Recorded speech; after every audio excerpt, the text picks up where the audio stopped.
Exchange Place really began 400 years ago under a different name.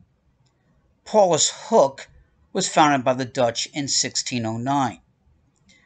The British colonists began a ferry service here in 1764. George Washington fought the British nearby in 1776.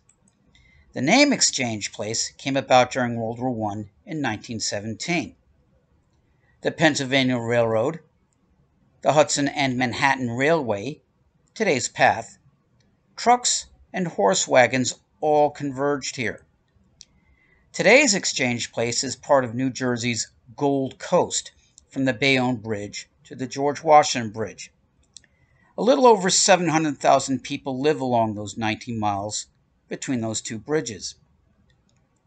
With much of the finance industry and financial people living and working in this part of Jersey City, some call it Wall Street West.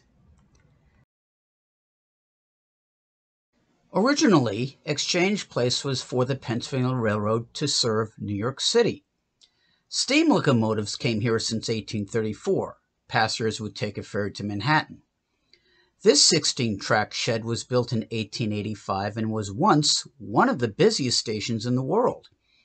Anybody taking a train from Washington, Philadelphia, Chicago had to get out here. The steel shed was torn down in 1942 for scrap metal in World War II. 4 other steam-driven passenger railways had their Hudson terminals around that era too. In the 1880s, third rail and catenary electrification opened the doors for underwater tunnels and subways.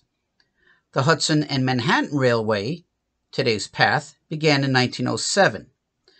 The Pennsylvania Railroad's North Tunnel in 1910, which led to the new Penn Station in NYC.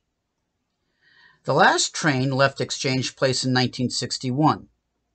The 4-track thick trestle came down in 1963.